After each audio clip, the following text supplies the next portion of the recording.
Welcome back to K&L Farms. I'm Ken. I hope this video finds you well. And there's going to be quite a bit, and this is not my mainstream. And it kind of goes on the fact that starting out, a lot of people push me towards do a how-to.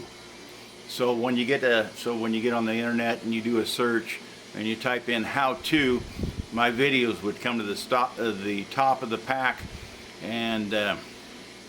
and that's a good way of promoting videos, is how-to. And I'll show you here later on why not to do a how-to in my case. But this is behind me, you see a truck. It's 016. It's a 1-ton.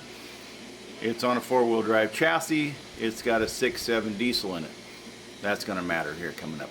But anyway, I actually had a buddy, a close friend. He pushed me to the how-to, and I was always like, well, I don't want to do a how-to because I don't really know any one subject that well. But that's going to come up here in a little bit. But okay, so I'm working on this truck. And you know, if you've been following along, I'm on the volunteer fire department. And somewhere I got a pager on me. I always have a pager on me. And so I've kind of caught the duty of service, maintenance on trucks. And I did maintenance on last maintenance I did was on a Chevy 5500 and in a 4-wheel drive chassis. And I did a couple recalls. I did a recall on a Dodge 2020 prior to, and then I did a recall on this one, and I caught this service, and then I have one more service after that. But I'm working on the service on this one, and the service means air filter, no big deal. Oil change didn't seem to be a big deal.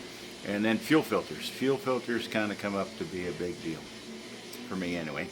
And fuel filter inside underneath the hood wasn't that big a deal. There's a fuel filter, they call it a fuel filter water separator.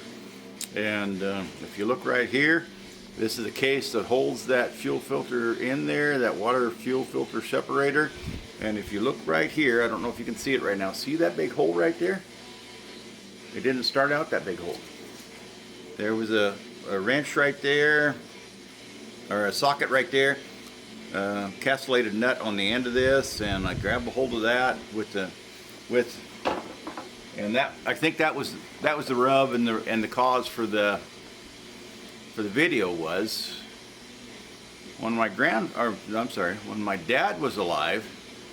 If you went to my dad and said metric of whatever, my dad would have a conniption fit, and it would be, what the hell are you talking about? We work in fractions. We don't work in metrics.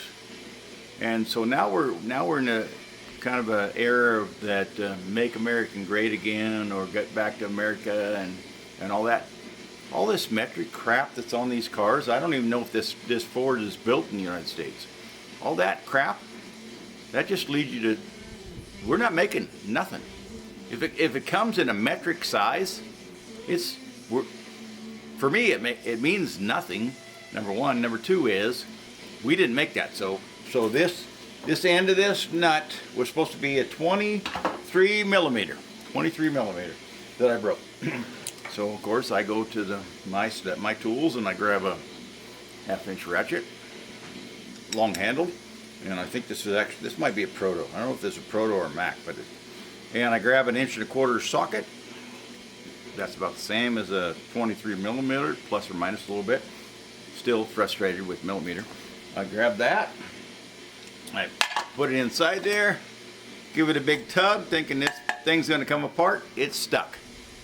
This ratchet, and I don't know about this piece of plastic garbage on a friggin' brush rig, but anyway, piece of plastic garbage that shut this truck down.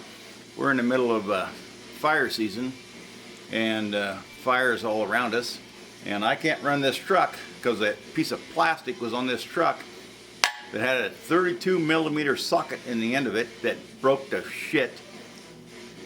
I'm not supposed to cuss on my videos, but broke, and I go to get this part off, split that up in two, And then the next thing I know is this thing is totally stuck inside this. Now, let's go with, I just did an air filter on there, and the air filter, last time the air filter was changed in this truck was 4 years ago. So I don't know if this water fuel separator filter has ever been changed, but it was stuck. Why they put a piece of plastic on a truck that, I mean, this truck is, for me, this truck's worth a lot of money. Seems like for a lot of money, they'd put something on there better than a piece of plastic, that the first time you go to change the filter, it could be the first time the filter's ever been changed, it's just a freaking piece of plastic, and it spins right off. I don't think I might have had maybe 32 foot-pounds of torque on that ratchet, and that thing's spinning too. So now this truck's down, and I gotta wait for another day to get this new housing. But the major complaint is, when do we accept millimeters?